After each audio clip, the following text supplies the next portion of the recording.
Gayle King is known as America's best friend. I didn't know countries could have best friends, but if I was a country, I'd definitely want her as mine. Anchor, producer, magazine editor, and amazingly an astronaut, Gayle is a friend to millions of Americans who wake to her on CBS mornings, loved for combining serious journalism with warmth, intimacy, and fun. Gayle is only in London for 2 nights, so there's no time for our usual Ruthies table 4 at the River Cafe. We're recording our conversation here right before we eat at home, which seems exactly right. For where else would you want to have America's best friend, and I hope very soon mine, but at home? That was such a beautiful introduction. Thank you so much. And I came and I brought my appetite. Tell them what you're eating. What are you eating? So I have focaccia bread. Yeah. With sorrel, with some tomatoes. Yeah, so you have, so we always, the drill, we always ask people to read a recipe. What have you chosen? I wanted to pick a recipe where it looked like you could lick it off the page. Okay. That's not rude, is it? No, it's we not like rude. licking. Just also, please know this, I don't cook. Mm-hmm. I chose spaghetti with lemon, serve 6, 250 G's of spaghetti. That's a gram. Gram. You've got the English. You've got the European version. What does that mean? It means a gram. Okay, a gram. Juice of 3 to 4 lemons, preferably Amalfi lemons, as opposed to those regular lemons. Yeah, Amalfi lemons. Do you know Amalfi on the southern coast of Italy? Yeah. 150 mLs of olive oil, milliliters. Got it. 150 milliliters of olive oil. 150 G's, which I've just learned is grams, of Parmesan. Has to be freshly grated, of course. 2 handfuls of fresh basil, leaves picked, and finely chopped. Yeah. We have to pick our basil leaves? Well, you have to pick them off the stem. Oh, okay. Okay. I told you, I don't cook. Okay. Finally, but I'm a very good eater, Ruthie. That's more important. Finely grated lemon zest, that's optional, but I highly, highly recommend. The only other ingredient needed is sun. Oh. My favorite color is yellow. And why yellow? Because it's the color of sunshine and butter, both of which I enjoy very much. Cook the spaghetti in a generous amount of boiling salted water, then drain thoroughly and return to the saucepan. Ruthie, you're cracking me up because you're looking at me like this is the first time you've heard this. You're very good at good at writing recipes. Like this is really I'm very impressed by your recipe. Meanwhile, whisk the lemon juice, I actually know what that is, with the olive oil, then stir in the Parmesan. It will melt into the mixture, making it thick and creamy. Ooh, that's good. Season with sea salt, not regular salt, sea salt. Why sea salt, not regular salt? Sea salt has a saltier taste, Yeah, and I it has like a that. grain, and you can crumble it, so you do it yourself. And black pepper, and add more lemon juice to taste. Add the sauce to the spaghetti and shake the pan so that each strand of pasta is coated with cheese. Each strand? Yes. Strand? Do you know who Marcella Hazana? She was a great doyen of Italian cooking. Okay. And her whole thing was toss, and then toss again. Toss again. That the whole thing with pasta is making because otherwise a strand of pasta without the sauce Without something. is just flour and water. And it's naked. And it's naked. So each strand is coated with cheese like that. Finally, stir in the chopped basil and ideally some grated lemon zest. I'd never had the lemon with spaghetti before. Yeah, okay. I had it at your place, actually. Well, we'll have it. We'll go to Amalfi one day. We was can very come in the tasty. summer to the River Cafe and we'll do Very, it. very tasty. But you were born in Ankara, is that right? Well, I was born in Chattanooga, Tennessee. I was only there for 18 months, but my see. childhood was in Ankara, Turkey. Yeah. So from first grade to sixth grade, that's where I lived. My dad worked for the government, and we were sent over there. I've been told, Ruthie, and I do not know if this is true, that people say to me, Gayle, your dad probably worked for the CIA. Maybe. Think about this. A black man in Ankara from 60 to 66, and at our home, we had a room that we were not allowed to go into, the kids. I'm the oldest of 4 girls. And he would be in there at all hours of the day and night. My mom told me that it was his hobby, Morse code. So he'd be in there with the radios. So we were told you're never allowed in that room at any time. And he would go in there and that was his hobby. And what did So you tell? I choose to believe he was an electronic engineer. So that's what he said. But he was an engineer, theoretically. I really Okay. like Turkish food. I think it's You know what I remember about Turkey? so I remember beautifully. Turkish bread. So in Turkey, the the breakfast is tea and bread. You know, it's not eggs and bacon and pancakes. And I can remember going to when I was a kid, I could speak Turkish, going to a Turkish girlfriend's house for breakfast. And they had, you know, the bread with the jam and stuff. I had 13 pieces of bread, the little ones. And the father didn't know I could speak Turkish. And he said, this little girl eats a lot. Was there someone who cooked for you? Or Yeah, did your mother? We did. We did have a cook, yes. We would have bread and the cheese. We would have that. A lot of fish. Potatoes. I love potatoes, Ruthie. Yeah, do you? Oh, my God. I love. There is no such thing as a bad potato. No such thing. And when you'd come home, would there be family? Do you remember family meals where you were all around the table every night talking? Yeah, I grew up and in one of those houses that you all had to eat dinner together. You did, yeah. My thing, when we girls. came back from the States, my favorite thing was McDonald's because I'd never seen anything like that. Yeah, that was what So year going to was that? in '66. So McDonald's was a treat. That was a treat for me. And your four sisters were older than you or younger? I'm the oldest. You're the oldest. So there were People six. tell me, Ruthie, that I was very bossy as a child. I can't imagine. No, I I can't can't imagine. either. I call it good executive skills. I do not think it was bossy. And what was it like, the home life of being with four girls and your parents? And I going had a from really Turkey. great childhood. was it? Yeah, you were Yeah. close? You were all Yes. Did yes, your mom yes. work? No. Mm-mm. Oh, four I mean, kids. I think about my mom. By the time she was 25, 26, she had 4 girls. I didn't have my first baby till I was 31. Yeah, I can't imagine at 26 having 4 girls. yeah. And, you know, my mom was in college. She was on her way to law school. And she went to the doctor and they thought she had a tumor. And the tumor turned out to be me. Oh, okay. How old were you when you had your first baby? 24. 24. Yeah, I was little. Yeah, I was young. But I had 3 stepchildren when I was 21. When you were 21? 21. Wow. Yeah, so I Can grew you up with imagine little having? kids. That No, seems but so you just young. kind of did it, you know. You know, you're just did exactly it. right. Back You then, kind you of- just did what you did had to it. do. We didn't have And you much- didn't think about and it. Yeah. And we moved to Paris. And so again, I was sort of 22, 23 in Paris. Yes. And that was Oh, so. my God. Have you ever lived I went in to Paris as a kid. Did you? Yes, you know, Your father, the thing engineer. The thing about living in Turkey, we traveled a lot. So for vacation, we went to Paris. I would go to the Acropolis, which is, you know, is in Greece. I was talking to somebody at the dinner the other night that the majority of Americans don't have passports. Not only Americans, but our senators. Do you know that That's huge astounding to me. proportion of senators don't have passports and they don't, travel? I mean, even now, I guess that even is. now, most Americans do not have passports. Hmm. I mean, Yeah. I'm taken aback by that. Did your kids travel? Did you take your kids everywhere? How many children do you I have? have 2. I think I think exposure and travel, if you can do it, is very important for children. And food. That's the thing when you travel. Well, I mean, that's again, what I going feel back about to the food. food, is that when we travel, when you travel now, do you think about where you're going to eat and what you're going to eat? And if you're going to have tea in Britain, in London, how do you plan that? You know, you get there. I like to get the lay of the land. And then you like to find out what are and it doesn't have to be hoity and toity. I just like to go where they have great food.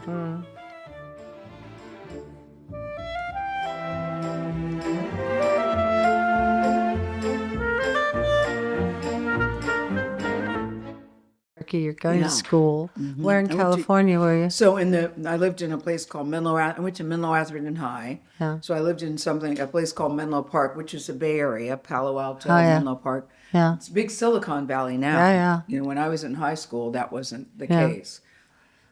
But now it's a very hot spot to live. Yeah. And then you went to college where? I went to University of Maryland.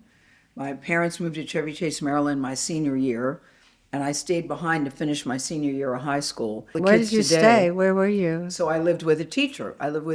And he was my social studies teacher. Oh, well, that must The have been a Heathcotes. Yeah, I ended That's up very living with nice. him and his wife and his 2 children. And now I look at it when, kids today, they have college tours and they're looking at different places. I only wanted to go to University of Maryland because it would Your family. put me closer to family.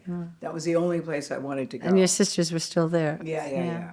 When you lived with this teacher, was it a very different experience for you? No, because Peggy, the mom, could actually cook. Yeah. I can still remember her zucchini. She used to make this sautéed zucchini with mozzarella cheese. Isn't that good? Sounds good. Sautéed zucchini with onions, garlic. God, it was so good. Do you think your parents discouraged you from cooking? Because No, it wasn't that. My mom was an okay cook. It's not like she was, she did the basics, but it's not that they discouraged me. I think I just had no interest in it. Yeah. I didn't. Fair enough. But Ruthie, I wish I could. Do you? Oh my God. What I else would really you, do. other than cooking, what else you wish you could do?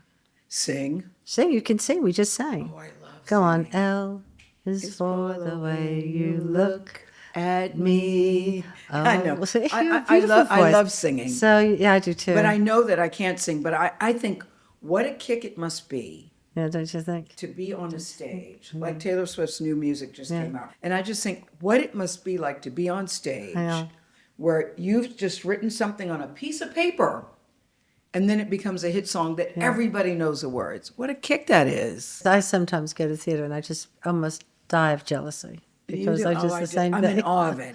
Music is very unifying. Music, sports, food. Food. Or something. Yeah. We live in the world now where everything is such a beep show that, I crave moments of sanity and joy. And I think food does that. Going chronologically back to Baltimore, you were at the University of Maryland. Yeah. And were you living by yourself? Were you in I was an in the apartment? dorm. Did you stay with your parents? Nope, Yeah. I was grown up, Ruthie. I was Oh, in you the dorm. you went to college. Not only was I in the dorm, I was an RA. What's that mean? So I was a resident assistant. Oh. So I was the one who was in charge of the floor of the students. Responsibility. You said bossy. You said that. Yeah. Well, did you enjoy that? No, not bossy, Ruthie. Not bossy. Executive, And actually, we don't call- executive leadership skills. Yeah. This is the thing about me. I've always been a very curious kid. Yeah. And I also like hearing about other people's problems. And I'm very good at listening to problems and giving unsolicited advice. Oh, yeah. Yes, that's my son and daughter. I'm really good at it. I had this idea of writing a book called We're So Smart, Listen to Us. Because you know how we always, when we're giving advice, like to our kids, this is I like we that. think we're so smart. We're And so when you hear- smart, listen to Yeah, us. yeah, because we're just so smart, aren't we? We guess about. I So don't go know, on, but, giving but, me but I that. think I have good common sense. I really Yeah, do. I'm sure you do. I really do. I think I have good common sense, and I always like listening to how people are doing and what they're thinking. Ruthie, I will sit in a conversation and I go, I'm not going to say a word. I'm just going to listen. And somebody will say something and I just friggin' can't help it. I'll go, well, why did you think so and so and so and so? Or why did you do so and so? This is even strangers I don't even know. So I thought that I would either be a child psychologist. I thought I'd be very good at that. Or I'd be a lawyer because I saw myself arguing my case in front of a jury. And I was never going to represent the bad guy. I was always going to represent the state. I had it all figured out. And then life took a turn. Well, what was that turn? I got a job at a TV station when I was in college. Went in the newsroom and I was hooked. What was your job? I had a very entry-level job, where you see, like if I was interviewing Ruthie Rogers and I type out Ruthie Rogers and your title. I was a person that did that. I'd get the scripts, rip the scripts and, give them to the anchors, roll the prompter back then, where they're reading. So it was very entry-level. But I say you can, if you're really serious and really good, you can parlay an entry-level job into something else. And that is what I did. So tell me about that. Yeah. So this was at, I graduated from University of Maryland. I got a job while I was in college, I was working at a TV station in Washington. And then when I graduated, I got a job in Baltimore, Maryland. You can do creative writing on your resume without lying, but very creative writing. And I got a job. And I always say to people, you want to make sure the boss knows your name. Not in a bad way, like, oh my God, she's so obnoxious, da da da da. You want somebody who knows, I was the kind of kid, is there anything I can do? Or can I go out on a story with you? Or I tried writing this, could you take a look?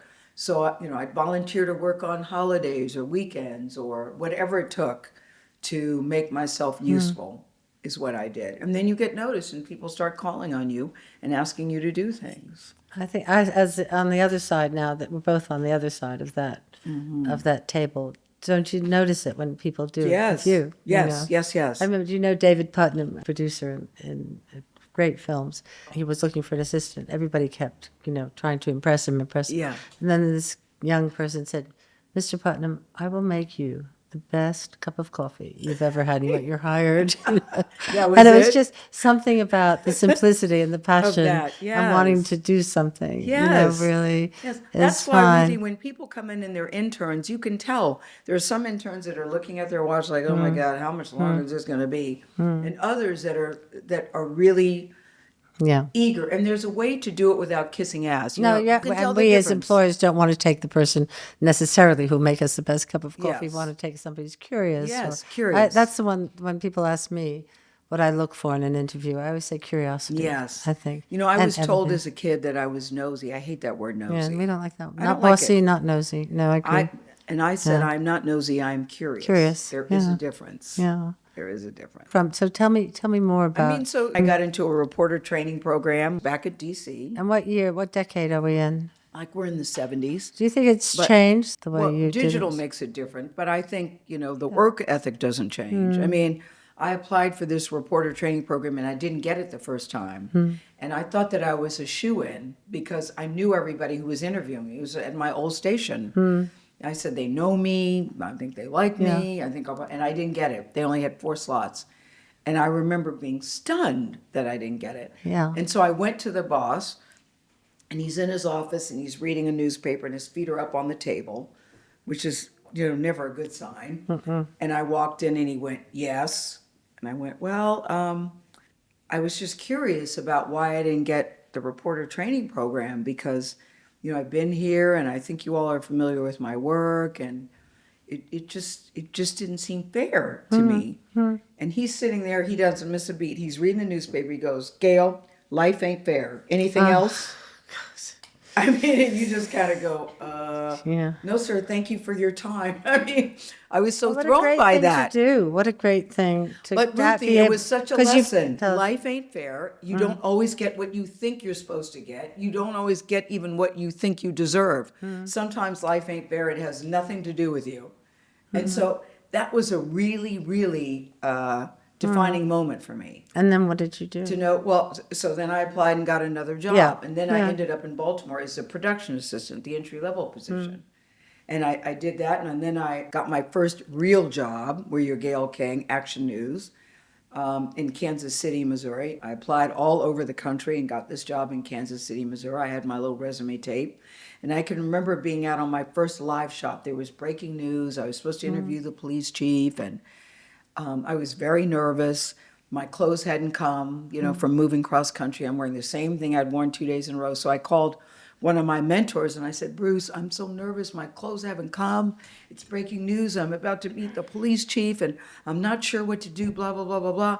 And he goes, oh, grow up, and hung up the phone. That was lesson number 2. Where you go, hello? Hello? Because you can't believe I've called you in distress. Yeah. And you're like, oh, grow up, click. Wow. But Wow. Ruthie, in the moment, it's shocking. It's shocking. And then you got to put on your big girl panties and figure it out. Yeah. But at the time, Ruthie, So we I don't- didn't think it was good. Yeah. At the time, I was Yeah. like devastated by it. Yeah. And another good lesson for me was Maya Angelou.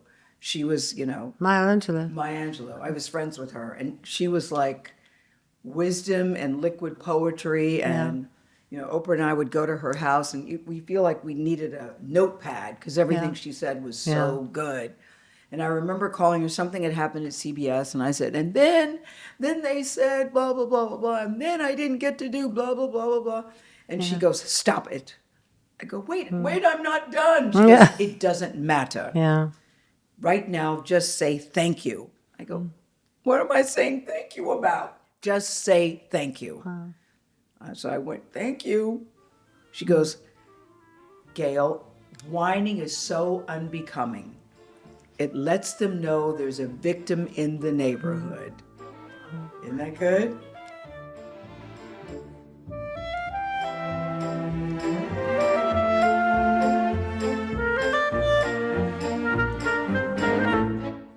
How did Oprah happen? But Oprah, I met her when I went and got the job in Baltimore. Oh, she was in Baltimore? Yeah. Okay. So Yeah. we met when we were 21 and 22. Amazing. So I'm here in the newsroom and she's here. She's the anchor. She's like, whoa, that's Oprah Winfrey. She's the anchor. I used to go to Oprah and say, do you have any chyrons for your piece? She was 22 and she Yeah. was in. Yeah. And we became friends there. And now we're 70 and 71. We've been Yeah. friends a long time. And I remember calling my mom and saying, Mom, my friend Oprah in the newsroom, she went to Casual Corner and she bought 2 sweaters because was putting mine on layaway. And I remember Oprah was 22, and when she turned 30, she made $30,000. And I said, wouldn't it be cool if when you turn 50, you make $50,000? Boy, things have changed. Things have changed. She's doing all right, Did she Ruthie. like food? No, she loves to Yes, eat. yes. Yeah. Tell me what she cooks. She's really great with pasta. Yeah. She makes really good pasta. She makes lovely sandwiches with turkey and melted cheese, and she likes crunchy bread. She's good. Do you remember those days then when you would go? So how And did she you? does that now. She still cooks. She wasn't cooking when we were younger. No. Yeah. No. I think that's the thing when you're working, and then when you had children, because you had children while you Yes, were your yes. career. So Yes. how did you manage domestic life and Well, the surge in your married. career? I had a husband. Unfortunately, my husband didn't believe in monogamy, so that can be challenging. Okay. So I got a divorce when my kids were 4 and 5. And I just think that a working mother, you just juggle a lot of balls. You're going to That's drop a lot. some. Yeah, that's a You're going lot. to drop some. Yeah. But Did you have help? Did you have? Was your family nearby? No, because I was anchoring the news in Connecticut. No, but I had a nanny. But I just think, when you're a mom Yeah. and you're working, you don't get it right all of the time. And my thing is you drop some balls, but pick the balls up and keep on going. What my children did know is that they were the most important things in my life. I tried to make it so I was the first thing they saw in the morning and the last thing they Yeah. saw at night. I really did try to do that very diligently. Were you always an anchor? Yeah, I was an Yeah. anchor. I was So a you- reporter. Yes, started as a reporter. Then I was a reporter/anchor. Then I became a full-time anchor. And I just think, I think when you're happy at what you do, it actually makes you a better mother. Yeah, I do too. I do. I didn't listen. Being a staying-at-home mom was not something I wanted to do. When I started in my career, because he was a lawyer, the plan was that I would be working, and he would go to law school, and then by the time his career was up, then I would be ready to leave mine. Say when the kids were 13, 14, and it just didn't work out that way. They turned 13 or 14. I was thinking, I don't want to leave my job. I was divorced by then, but I was still thinking, I don't want to leave my job. I'm sitting here today at 70 thinking, I don't want to leave my job. Why would you? No. Well, I keep waiting for that Yeah. feeling. Yeah. Then after my grandchildren were born, people said, oh, she's going to quit. She's going to go. She's going to... I don't want to do that. I still really love what I get to do. Still. Of course you do. Still. I just thought about doing a new restaurant this summer. And I Really? thought, and I was saying, I heard the restaurant business is very difficult. every job is hard. And being a restaurant person or being Yeah, a but some journalist, jobs are harder I than don't others, think- Ruthie. Not really. Well, maybe they are. But Yeah, I don't. they I are. think the way you work in the image of a restaurant, that old-fashioned male image of the angry chef, And they're the screaming. bully, and they're screaming, and they have to get the food out. I think back in the day, people, like in the newsrooms, you had people throwing typewriters and screaming and hollering. And in I just kitchens, don't... you had people burning people's hands. On purpose? And they would punish chefs by, just getting the thing hot. I have a chef that said she was Whoa. taking souffles out of a oven here in London. Yes. And I won't say who it was, but the owner What are- went over to her and Yeah. he said that if those souffles don't rise, this frying pan will be on your head. Okay. 'Cause he was threatening to hit her over the head with a frying pan. And that's against the law. That's what I This think will is so not great, do. that women today So- don't take the stuff. They don't We don't take take it anymore. Uh-uh. Yeah, yeah. Are there more women that you work with now than before? Do you find that? Yep. It's still not equal, but yes, there are definitely more women. And I think women are lasting longer too. It used to be 35, 40, 50, forget it. Because men can age, they can get wrinkles, they can get fat tummies, they can go bald, and they just look distinguished. When it happens to women, it's like, God, she looks old. And I just think that that's changing. I think that that's changing. Tell me about space, because we have to go up to dinner soon. Tell me about It was terrifying. Tell me. Ruthie, I am not a brave person. I'm a very nervous flyer. I don't get on a roller coaster. Yeah. But there was something I'd said in January, I'm going to open myself up to new adventures. I was referring to dating, but I said I'm going to open myself up to new adventures. You found yourself instead with I a found man. myself on a friggin' rocket. And I thought there's something about stepping out of your comfort zone. Yeah. And being part of the first all-female crew was attractive to me, I have to say. I just felt that I'm going to lean into it. I'm going to, as afraid as I am, and I was very afraid, I'm going to lean into it. I called Tyler Perry. He did a Zoom prayer. I called T.D. Jakes. I talked to my kitchen cabinet, which is my favorite daughter, Kirby, favorite son, Will, and Oprah, of course. And if any of the three of them had said, I don't think you should do it, I wouldn't have done it. If any one of them, they all said, we think you should do it. If you want to do it, you should do it. And so we go up. It's very terrifying. Can I ask you what you ate? I didn't eat anything. I wanted my bladder to be empty. So I wanted nothing, just in case. But we went up, and then when we're coming down, we had said to Katy Perry, are you going to sing Roar, or are you going to sing Fireworks? She goes, shut the bleep up. I'm not going to sing a song, and if I was, I'm not going to sing any of my own friggin' songs. But when we came back down, I could feel myself getting really, really lightheaded. And I thought, oh my God, please don't let me pass out, please. Because that's how scared I became. I thought, I'm about to pass out. Yeah. And the image I didn't want was everybody comes off the capsule and they pull me out on a stretcher. Yeah. But as we broke through and we came back down, all of a sudden Katy starts singing, I see dreams of blue. What a wonderful world. So we're in the capsule and you just hear that Katy Perry voice in a cappella singing, I see dreams. That gave us all goosebumps. We were all like, oh my God. It was just so special. So I'm very proud of myself because as I said, I'm not brave, but that I did it. And that I came back in one piece, didn't use a diaper, and I was fine. And were you hungry? But it was great. It was great. I think we're forever bonded. Would you do it again? I would. I'm not going to do it anytime soon, but I would definitely do it again. Well, we have to stop because we have to go and eat. But before we do, we have a question that we ask everybody at the end. I hope you don't have to seek comfort very often, Gayle King, because I love you. Oh, thank you, Ruthie. But thank you. If you do need comfort, if you seek comfort and it isn't food, is there something that you would reach for? Anything with icing. With icing. You love icing. I love icing. a good cupcake. Yeah. I have a terrible sweet tooth. The comfort of connection with other human beings matters more than anything. You know this. And it's not necessarily, you can create your own family as you see, but connection with other human beings matters to me more than anything. I agree. Connecting. And we've connected. Thank you. Thank you. Ruthie's Table 4 was produced by Alex Bell and Zad Rogers, with Susanna Hislop, Andrew Sang, and Bella Salini. This has been an Atomized production for iHeart Media.